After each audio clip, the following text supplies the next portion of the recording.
The story begins with the protagonist, Kazuya, receiving words of advice from his grandfather. His grandfather lets him know that family is very important because you tend to find fulfillment in the family. They have lost Kazuya's mother and Kazuya's grandmother. Who is left of the family is Kazuya and his grandfather. His grandfather encourages him to start a family once he is gone. Not long after Kazuya's grandfather said these words, he passed on too.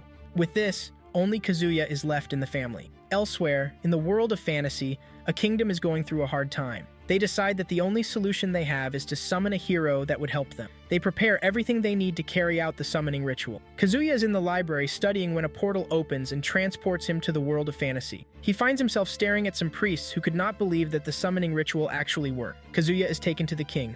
The king thanks him for answering their call, but Kazuya protests and says he was brought here without his permission. Kazuya tells the king that he is ready to hear what he has to say before losing his temper. The king explains to him that the world is a supercontinent called Landia. The continent is home to many races including humans, elves, dwarves, and dragonauts. There are several diverse countries on the continent. 10 years ago, a rift known as the Demon Realm appeared in the continent's northern part. Monsters trooped out and caused chaos in the northern region. The closest to the Demon Realm is the Grand Chaos Empire. Together, various nations supported them to assemble a strike force and mounted an invasion against the Demon Realm. However, the invasion failed, and this caused the nations the bulk of their military resources. The nations no longer have the strength to repel the demon's forces, and this has led to the demon occupying a third of the continent. After bringing Kazuya up to speed about what happened, Kazuya is informed that they are supposed to send payments to the Grand Chaos Empire for support against their fight against the Demon Realm. However, they are poor at the moment, and there is even a shortage of food in the country. They decided to summon a hero whom they will send to the Empire as their payment. Lest I forget, the name of the kingdom that summoned Kazuya is called the Elfrieden Kingdom, and the name of the king is Albert Elfrieden. Kazuya then asks the king who a hero is. The Prime Minister Marx answers that a hero is someone who will lead the revolution into a new age. Kazuya cannot believe what his ears are hearing or what his eyes are seeing. He thought about escaping, but realizes that it will be a grave mistake if they catch him. Moreover, how does he even want to escape and return back to Japan without their help? Kazuya then asks them if they are able to summon heroes frequently, but they say no. The last time they summoned a hero was 500 years ago. Upon hearing this, Kazuya makes them realize that he is the country's trump card, and they would not want to throw him away just like that. He offers to help them review the country's finances and build up national strength. After days of consecutive meetings and planning with Kazuya, the king calls for a conference. Albert informs everyone that he is hereby abdicating the throne for Kazuya. He is also engaging his daughter Licia with Kazuya. Everyone, including Kazuya, was surprised when the king announced this. The news is then passed to the other dukedoms that the transfer of power has taken effect immediately. Upon hearing this, Licia leaves the army and rushes home immediately to challenge her parents for not consulting her before announcing her engagement. Licia also believes that the throne was usurped, but her father assures her that it was of his own free will. Albert tells Licia to go and see Kazuya so that they can discuss their engagement further. Licia finds Kazuya in his office where he is busy going through a bulk load of paperwork. After a short discussion, Kazuya tells Licia that he doesn't have the intention of keeping the throne. His aim is to work for a few years and step down. He also tells Licia that she is free to cancel their engagement. To make things interesting, Kazuya says he has secured the funding that they need to send to the Empire for assistance. Kazuya grouped the country's treasures into 3. The very valuable ones will be kept in the museum where people will come to see them. The second group is sold off to acquire funds. The third group is the magical items, and Kazuya deems them as weapons that should not be misplaced carelessly. However, he is not sending the aid money to the Empire until the last day. Kazuya also informs Licia that he needs to work on the country's food shortage. Up next, one of the priests comes to tell Kazuya that he needs to do a magic test. Their previous hero was able to practice magic, and they need to know if Kazuya has that ability too. He is taken to a room where he is told to touch a piece of artifact. If he sees a bright light, that means he has an affinity for magic. Kazuya touches the artifact and finds out that he can use magic. Later on, Kazuya starts to use his magic to copy 3 autonomous consciousnesses of himself to help him go through paperwork and do other things. Kazuya decides to name the consciousness the living poltergeist. With this, Kazuya's productivity has increased. Kazuya tells Licia that he is trying to find untapped money. It might come from nobles that have requested excess funding for some projects that they are in charge of. Kazuya and his officials go through a load of paperwork, and the rest of the group, including Licia, gets exhausted and sleeps. The following morning, Licia wakes up to Kazuya petting her head while she sleeps. Kazuya tells Licia that he is all done with his current task. He asks if Licia will go home now, but she says no. She urges Kazuya to try and get some rest since he didn't sleep over the night. Kazuya says he plans to get a lot of sleep later, but there is something that he needs to attend to. He asks Licia to follow him because there is something he needs to show her. The duo gets on a horse and starts riding to some place known only to Kazuya. On their way, Licia asks if Kazuya has anyone that might be missing him in his past lives, but he says no. Licia stylishly asks if Kazuya has a girlfriend also, but he says no. Kazuya says he is not in a hurry to return because there is no one waiting for him back home. Shortly afterward, they get to a cotton field. Kazuya then tells Licia that the inedible field is the reason for the shortage of food in the country. The country has gone more into commercial crops than crops that will provide food. The county has done this because of the money they get from exporting cotton that they have abandoned the primary crops to plant for food. The country started having a financial crisis when other countries also joined in producing commercial crops. This has reduced the demand for cotton from Elfrieden. Elfrieden no longer has the capacity to keep importing food crops, and this is what has caused the food shortage and financial instability in the country. Licia is ashamed of herself for not knowing something like this, but Kazuya tells her not to be harsh on herself. Kazuya tells Licia that she will one day be in charge of the country after he leaves. This is the reason he is showing her everything she needs to know to run the country smoothly. Up next, Kazuya and Licia are seen eating in the same hall with other castle workers and guards. Kazuya lets Licia know that the country cannot afford extravagant meals at the moment. He also tells Licia that they will soon start agricultural reforms to boost the kingdom's economy and tackle food shortage. While they are eating, the captain of the royal guard, Sir Ludwin Arx, passes by, and Licia introduces him to Kazuya. Asks Kazuya if the reforms are going smoothly, but he says no. Kazuya says all the officials he is working with are currently old. He needs a young and vibrant retainer to assist him. Licia suggests that Kazuya makes use of the crystal cast to recruit a retainer. The crystal cast is a holographic projector that allows the citizens to watch an event happening in the palace. Kazuya then uses the crystal cast to send a message to all the citizens and tribes in the kingdom. He tells them that he needs anyone who is talented to work with him as his retainer.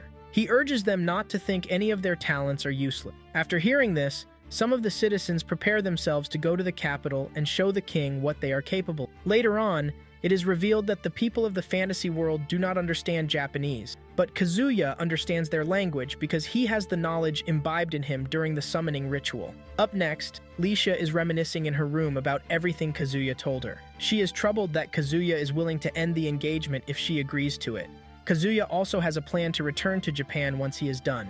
Licia starts thinking of starting a family with Kazuya to hold him down and prevent him from going back to Japan. Licia has come to the realization that no one is more capable of leading the county than Kazuya. Shortly afterward, Licia's maid comes in to tell her that the king is hosting a ceremony to honor those who are outstanding among those he recruited. Among the plenty that volunteered, a few have been selected and the king will be receiving them today. Soon afterward, the ceremony begins, and the event is also broadcasted throughout the kingdom using the crystal cast. The first candidate to be presented to the king is Lady Aisha Udgard, a dark elf of the sacred forest. Kazuya makes use of the living poltergeist to quickly read about the elves. The elves are known for their military prowess, and Aisha is their best. Aisha lets the king know that she does not respect him yet. She then puts forward the problem they are facing in their forest. They are facing a crisis of tree thinning and a lack of new growth. Kazuya explains to her that the older trees is the reason new trees are growing. Their crowns have overshadowed the younger trees. Kazuya advises they should try and get rid of the old tree to leave room for the new one. Upon hearing this, Aisha bows down and pledges her loyalty to Kazuya. She lets him know that she is ready to do anything that he commands of her, because he is blessed with a great knowledge. Next to come forward is Lady Juna Doma. Juna is blessed with beauty and a good singing voice. Kazuya then asks her to sing a beautiful song for the people to hear. Kazuya plays a tune for her with his mobile phone. After hearing the tune, Juna sings a heartwarming song that everyone including Kazuya enjoys. After Juna, Sir Pancho Panacotta of Poet Village is called to the throne. Pancho is a fat man who has the alleged gift of gluttony. He is said to have tasted all the foods in the kingdom. Kazuya hears this and says Pancho is exactly who he needs because his expertise will come when it comes to dishes. The whole nation was surprised when the king received Pancho with a warm heart. They believed that for someone like Pancho to have made the cut, most of them also have talents that would be useful to Kazuya. Sir Hakuya Kwanmin is the next to be called to the throne. It is believed that his knowledge and memory are unrivaled in the kingdom.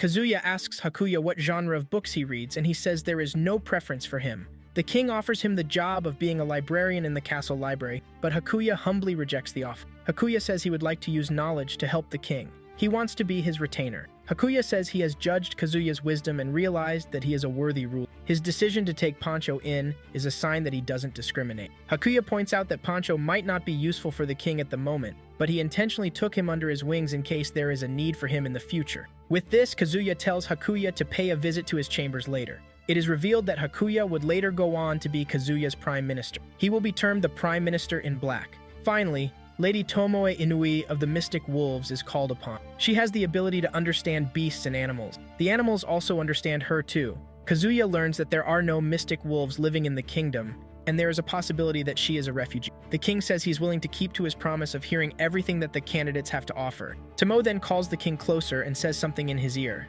The king looks a little scared but doesn't show it when he hears what Tomo has to say. After the event, Kazuya takes Tomoe to his office to see her. He asks his officials if they heard what Tomo said to him, but they said no. This made Kazuya relax that no one could have heard the conversation through the crystal cast too. Kazuya reveals that Tomo spoke to a demon and it understood her. Tomo describes the demon and says it has the face of a dog. She says the dog looked like a scout from the demon lord's army. Tomo was picking vegetables in the forest when she came across the demon. The demon told her to run away from the area because she is in danger. Upon hearing this, the king says Tomo's talent can help them a lot. This can change the relations between humans and demons. However, they need to be very careful so that other nations do not hear of this. They might rally up to come against them if they learn that they can communicate with demons. The king points out that their priority is to safeguard Tomoe and make sure that she is safe. Kazuya says even Tomo is more important than him at the moment. Kazuya tells Arx to allocate guards for Tomo, but Marx points out that giving Tomo a security detail will attract more suspicion. Others would want to know why a peasant girl is suddenly so important that she needs a security detail of her own. Marx says Tomo can be adopted by Kazuya. It is legal in the kingdom, and this would help her to come and live in the castle. Tomo protests that her families are still at the refugee camp. The king assures her that her family would also come to live in the castle. This would help to keep her safe. The king tells his officials not to let the adoption words go out just yet. Tomo will be put in charge of the horses, and Tomo accepts the offer. Up next, the king is informed that Pancho is back from his journey. Kazuya had sent him to gather food around the kingdom. Pancho is quick to finish the task because he had the king's royal wyvern to transport him. They use the crystal cast to inform people about the king's new plan. Kazuya apologizes for the shortage of food happening in the kingdom and says plans are already underway to make things easier. However, there is now a temporary solution to make things easier. They have gathered food all over, food that they might not be accustomed to yet. Kazuya will now show them how to make some of the dishes. He started with the seafoods and showed the people how to prepare them. He adds that a panel of judges has been arranged to taste the food and see if they are edible. While preparing the food, the judges are already captivated by the smell of the food. After he is done preparing the food, the judges have a taste of it and immediately declare it edible and delicious to eat. The people start talking about how to make the sea creatures that they have caught into delicious meals just like the one Kazuya just prepared. Kazuya also brings out tree roots and starts to prepare them. He added salt, sugar, and other ingredients to make the roots very delicious. Pancho then reveals a dish of bean-boiled giant locusts. The judges have a taste of this too and can't seem to get enough of it. Next up on the meal set is the slime dish. Pancho explains how he managed to come about getting a firm slime carcass without it turning to liquid. The slime had to be hit with a stick to kill the nucleus within it. This way, the slime loses its liquidity over time and grows firm. You can then cut it up to the sizes that you want. Pancho cuts the slime into noodle sizes and starts to boil it. He added several seasonings to make it more edible. After he is done, even the king is reluctant to have a taste. However, he finally tastes the slime noodles and realizes that it is even better than expected. With this, all other judges also have a taste of it. The judges all agree that the dish is perfect in every way. With this, they end the cooking episode with the king. The citizens are informed to make a request if they want another episode. A week later, Marx asks to see the king in the throne room. Accompanying Marx is Hakuya. Marx informs the king that since he was working for the former king who abdicated the throne, it feels right for him to resign also. He offers Hakuya to be his replacement because Hakuya is very knowledgeable, and he believes that Hakuya will serve the king well. Marx says the king can still hold off on his retirement benefits since the kingdom's finances are strained at the moment. The king agrees to the deal and says Hakuya's appointment will be announced later.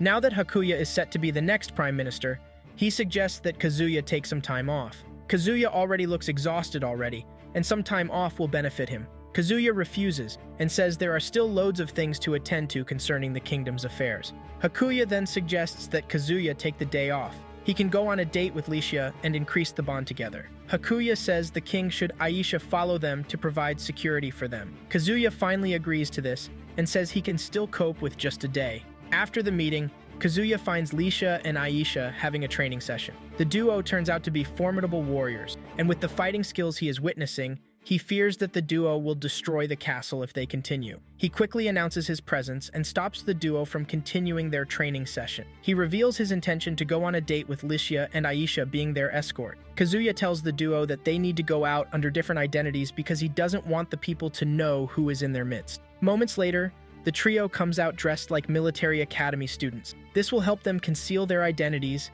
and blend into the environment much better. Kazuya also tells them to call him by his second name and not address him formally. They soon get to the castle town and start having a tour of the area. They soon get hungry, and Kazuya suggests that they visit the cafe where Juna works so that they can get something to eat. Upon getting to the cafe, Kazuya quickly says some coded words to let Juna know that they are undercover. Juna immediately catches on that the king doesn't want people to know that he is around, and she addresses him by his second name also. Juna serves them the slime noodles and reveals that people have been asking for it since they made a broadcast about it. This has also been an effective way to make a dish that is not expensive. All these will serve as an option till the shortage of food is finally a thing of the past. It is also revealed that the people have been demanding another episode of Cooking with the King.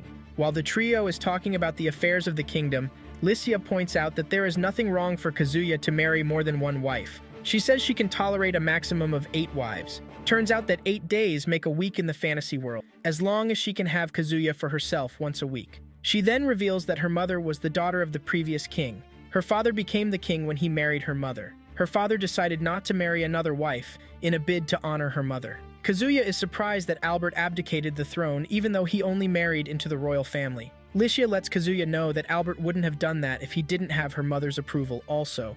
Let's have a quick review of Elfrieden's military strength before we continue. The army is led by Duke Georg Carmine, numbering 40,000. The navy is led by Duchess Excel Walter, numbering 10,000. The Air Force, led by Duke Castor Vargas, numbering 1,000. The Air Force is the smallest in number, but it is said that one Wyvern Knight is equal to 100 foot soldiers. Furthermore, the Forbidden Army is comprised of the Royal Guard, which reports directly to the king. However, there are some mercenary armies that worked for the kingdom, but Kazuya has terminated their contracts because an army motivated by money can always switch sides when another party comes with a better offer. However, the Forbidden Army is smaller than the other 3 dukedom forces. This is because the kingdom was originally formed when various races decided to come together. Humans were the most populous among them, so one was chosen to be the king. But in order to maintain balance, the dukes were chosen among other people. If a king is to ever go tyrant, the other dukedoms will easily come together and defeat him. This has been the reason the dukes have chosen to not respect Kazuya's call when he requested to see them. Back in the story, the group is still having marital conversation when they overheard a boy and a girl talking at the next table. With the girl's appearance, it is figured out that she's a mystic fox. Kazuya is warned not to mistake a mystic fox for a mystic wolf because they might get angry at him. Licia says the boy the girl is talking to is Halbert Magna, and he is the oldest heir to the prestigious Magna family. He is an outstanding horseman in the army. Juna reveals that the girl's name is Kade Foxia, and she is a regular customer in the cafe. She is said to be a mage in the Forbidden Army. The group hears the two having an argument about who to support. Halbert says the dukes might be planning to go against the king because they don't like him, and he plans to join Carmine. Katie warns him that going against the king is a bad idea. She points out that their neighboring country, the Principality of Amadonia, might be the one fueling all these internal troubles. She adds that Amadonia stands to benefit the most if a civil war is to happen in the country. Meanwhile, Hakuya has already briefed Kazuya about the situations of their surrounding nations and those that might want to exploit them. Hakuya already told Kazuya that Amadonia is likely the one to want their downfall. Amadonia already took some of their lands some time back. Their best chance is to turn the dukes against the king so that an internal war can break out. This will help them to invade easily and claim more land for themselves. Hearing Kaidi scold Halbert interests Kazuya, and he moves closer to the duo. Kaidi immediately recognizes the king, and fear grips her that Halbert will be arrested. The duo is invited to the palace where Kaida reveals everything going on. She begs the king to forgive Halbert because he is still young and doesn't know what is right from wrong. He only wants to prove himself. Kaida informs the king that she and Halbert are childhood friends. Kazuya then advises Halbert not to go against his friend. If war should break out, Halbert will be forced to fight Kade. This is because Kade is in the Forbidden Army while Halbert is in the army. Kazuya lets Halbert know that his friend might be in danger if a war breaks out. After hearing all these, Halbert starts to think about the decision he has made. After the meeting with the two friends, Kazuya and Lisha have an alone time out in the field. Kazuya reveals that he will only marry out of love. Lisha asks if Kazuya loves her, but he doesn't give a definite answer yet. Later on, Kazuya reveals that he can use his magic to control more than 3 of his autonomous consciousness. He has transferred one of his consciousness into a mascot outfit that does things based on his thoughts. Shortly afterward, Halbert's father, Glaive, requests a meeting with the king. Kazuya meets with him in the throne room. Glaive apologizes on behalf of his son and reveals that he has scolded him for his rebellious act. Kazuya accepts the apology. Kazuya then tells Kade that he is transferring her to the Royal Guard as a staff officer with immediate effect. Kazuya also withdraws Halbert from the army and transfers him to the Forbidden Army to replace Kade. He is to help and support Kade. Just then, Glaive tells the king that there is something he needs to tell him that no one else must hear about. Kazuya clears the room while Aisha stands guard at the door.